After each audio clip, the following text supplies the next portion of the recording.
Ito mga kaibigan, no, damdamin at puso ng isang Carla. Ang pangarap po ni Carla po ay makaahon sa hirap ang kanyang mga magulang. Yung iba dyan, tamad.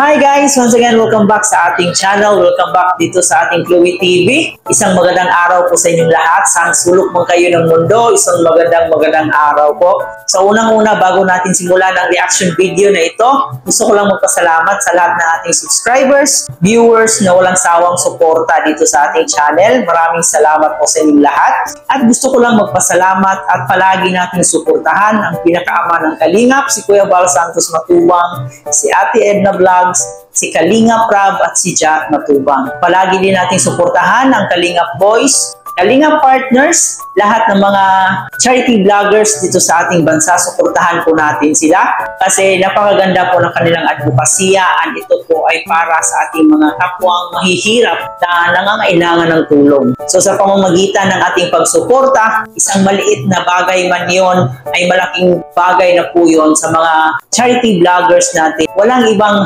hangad kundi tulungan yung mga kababayan natin. Alam kong gusto nyong marinig kung ano yung magiging reaction video natin ngayon. At ito ay patungkol sa live ni Kuya Val kung saan binabanatan niya itong mga bashers ni Carla. So sa live ni Kuya Val guys, talagang ni-real talk ni Kuya Val ang mga bashers na ito. Mapakinggan natin sa live video ni Kuya Val kung gaano niya ito pinuprotektahan si Carla. Dito iniisa-isa niya ang mga katangian kung ano ang meron si Carla. Labis ang pagkadismaya ni Kuya Val sa mga bashers ni Carla. Alam naman natin na sobrang napakabait at napakabuting anak ni Carla. Kaya naman, di niya napigilan na magbigay ng mga masasakit na salita para sa mga bashers. Ngayon ay ating mapapakinggan ang live ni Kuya Val. So, panuorin muna natin ang video na ito.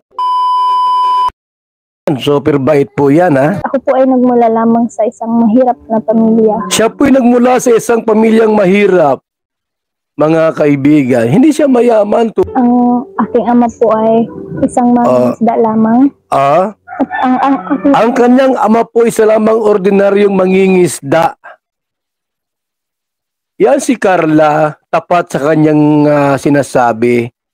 Ang aking ima isa lamang mangingisda. At yun ang kanyang trabaho para mabuhay kami. Po ay nasa loob lamang ng bahay. Ang kanyang ina po ay nasa loob lang ng bahay po. Mga kapatid. Nagbabantay ng mga bata. May mga panahon na halos wala na kaming makain. At halos hindi na rin ako makapasok ng paaralan. Sila Carla po ay dumanas din po ng katakot-takot na hirap sa buhay. Wala kaming baon. Walang baon. Kulang sa financial. Kulang sa financial. Siyempre, nagpupursige na lang ako magtinda ng puto. Para puto po si Carla. Ini ang ginagawa ni Carla nung siya ay bata pa at talagang walang-wala at hirap na hirap sa buhay. Araw-araw namin din, nakakatulong sila mama para sa pambili ng bigas, mga ilangan at pambaon na rin ng mga kapatid ko. At saka alam po kung ikaw ay anak ng pobre, una-una po, ininggal ating balat, medyo dry kaya dry na dry. O bakit dry ang balat mo? Walang vitamina ay, ang kinakain mi, mga tuyo, sardinas, noodles. Pero si Carla po, sa kabila ng kahirapan niya po sa buhay, ang balat niya po'y balat artista. Ay maraming naiinggit sa kanya. Bakit si Carla, pobre na nga, mahirap na nga, pero maganda. Samantalang yung iba, may pera, mayaman, pero maot magnaong. Batig naong ba? Pero si Carla mga kailingap, kahit gayaan siya, ay maganda. Maganda, di ba? Wala naman kaming sariling pagkakakitaan. May times nga na ano na lang yung ulam namin, asin. Asin po ha? Oy, alam mo ba, speaking of asin, anong English sa asin po? Sugar ba? Ano nga English sa asin? Parang sweet o sugar? Di ko limot ako sa asin. Basta asin po mga kalingap. Kit sa bato.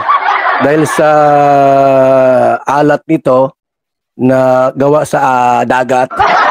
Pag everyday po, araw-araw asin ang ulam mo, abay, pwede kang magkaroon ng sakit sa bato.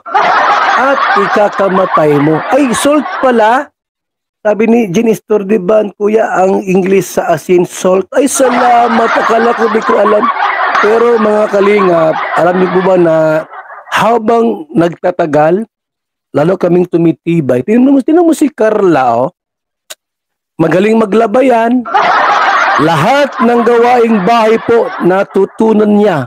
Bakit?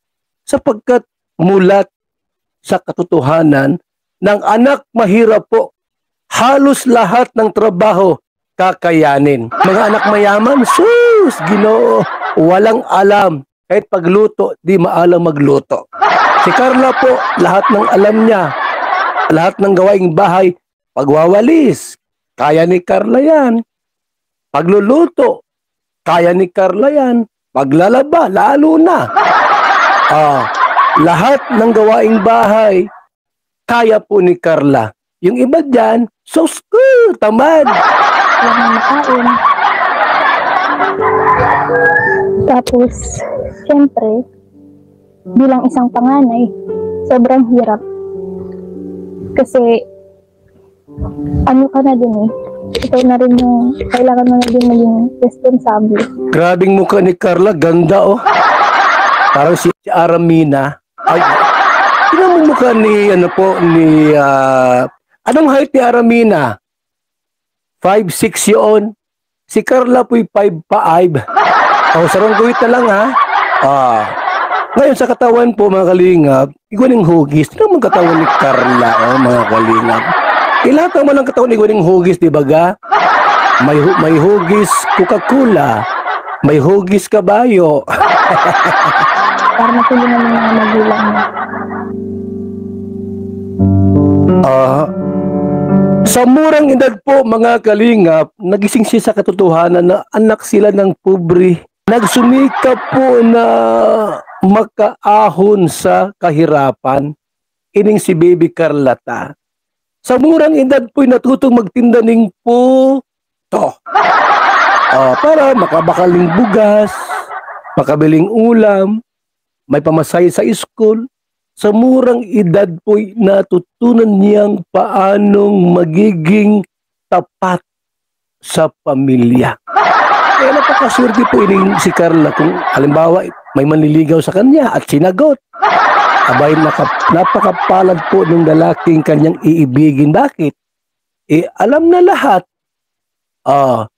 Pag naglaba ay matik.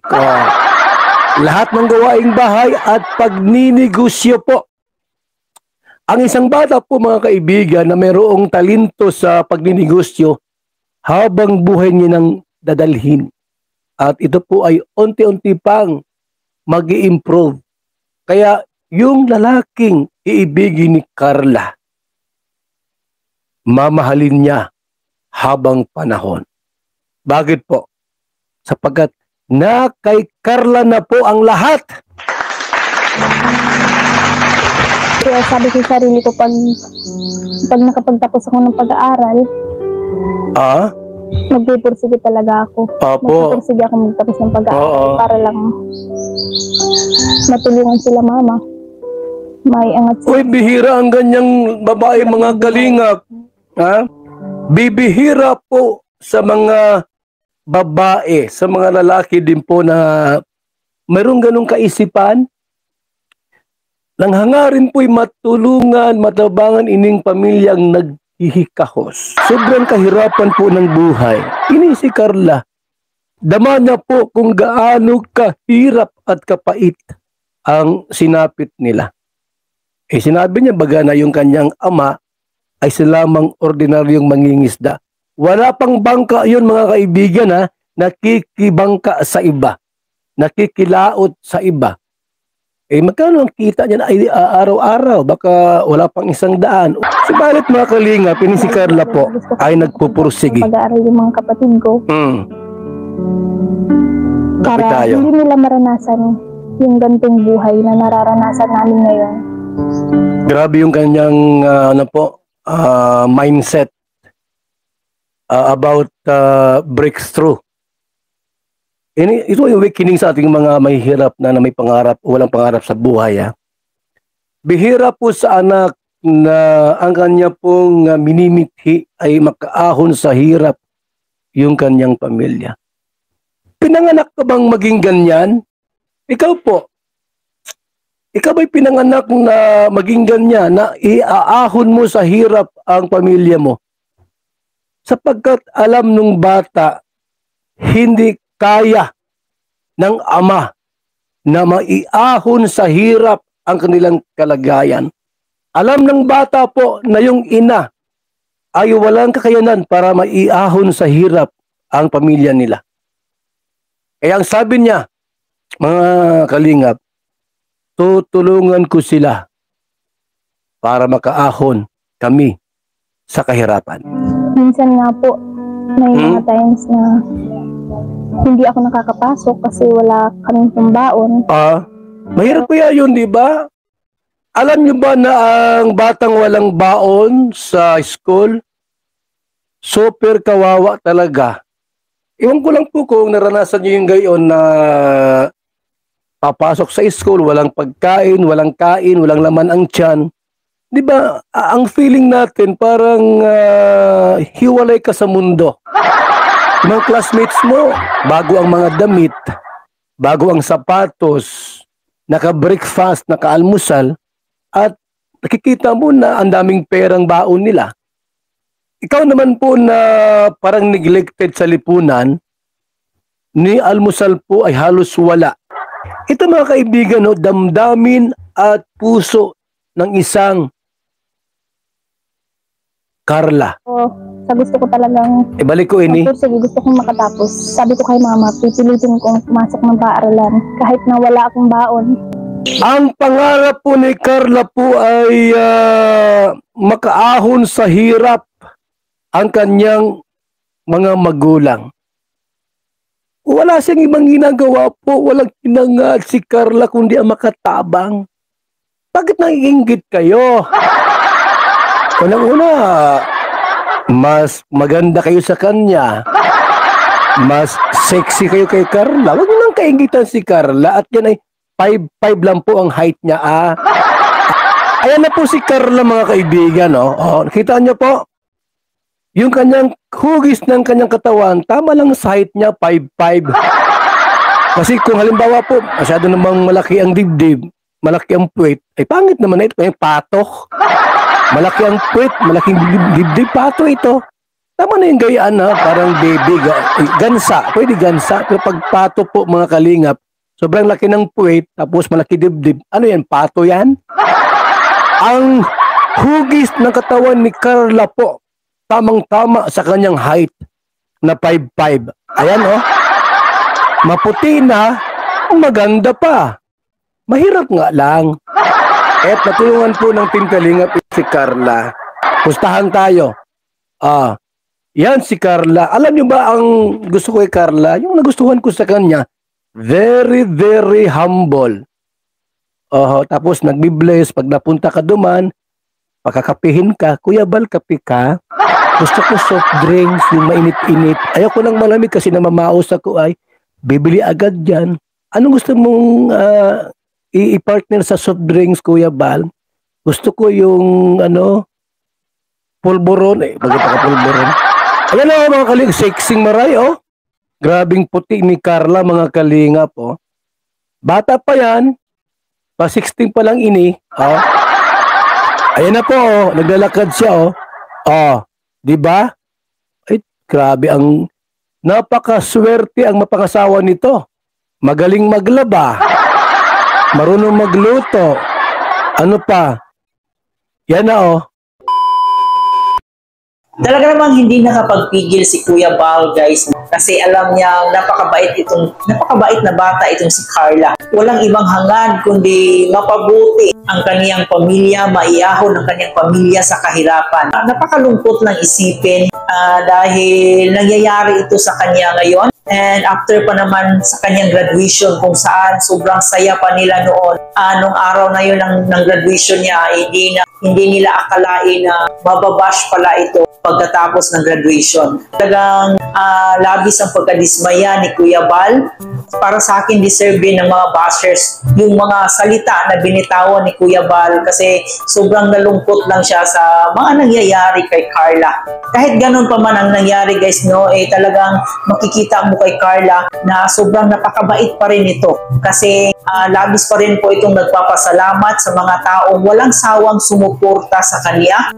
Nagpapasalamat din ito sa mga biyaya na kanyang natanggap nung araw ng kanyang graduation. And para sa atin, guys, no, bilang isang taga-suporta at tagahanga ni Carla, mas ipakita pa natin yung pagkakaisa at pagmamahal. So alam naman natin na ito ay isang hamon lang dahil nga si Carla ay napakasikat na ngayon. So alam natin na marami talagang mga taong gagawa ng issue sa kanya. So bilang isang supporters, ipadama natin yung pagmamahal natin at pagkakaisa para maging matibay siya bilang isang tao at malampasan niya itong mga pagsubok sa kanya ngayon. Maganda itong ginawa ni Kuya Bal, no? Nasawayin yung mga taong nang babash sa kanya kasi nga itong mga beneficiaries na to walang kalaban-laban sa mga taong nang babash kasi nga wala pa itong social media at itong mga beneficiaries na to ay sobrang ang babata pa nila para i-bash. And ayan, guys, ipagdasal natin na sana'y malampasan ito ni Carla at sana'y hindi ito maging dahilan para ma-depress si Carla. Sana gawin niya itong inspirasyon para mas lalo pa siyang magiging matatag na tao pagharap sa mga hamon niya sa buhay. So alam naman natin na pag sinabi natin social media, marami talaga hihila sa iyo pababa. So sana'y maging okay na, nawala na itong issue na to kasi sobrang dami pa namang nag-aabang sa part 41 ng job card. So hindi natin alam kung ano yung magiging twist, kung ano yung mangyayari. So marami talaga ang mga nag-aabang dito ng mga job card fans at mga Kalingap supporters sa tambalang ito ni Jomar at Carla. At hanggang dito na lang muna ang ating reaction video. Sana'y nag-enjoy kayo. Huwag kalimutang suportahan palagi ang pinakaama ng Kalingap, si Kuya Bal Santos Matubang, si Ate Edna Vlog, si Kalingap Rab at si Jack Matubang. At syempre dito na rin po sa ating channel kung gusto mo ng ganitong klaseng reaction video, huwag kalimutan mag-like, share, and comment. So muli po, guys, hanggang dito na lang. Maraming salamat.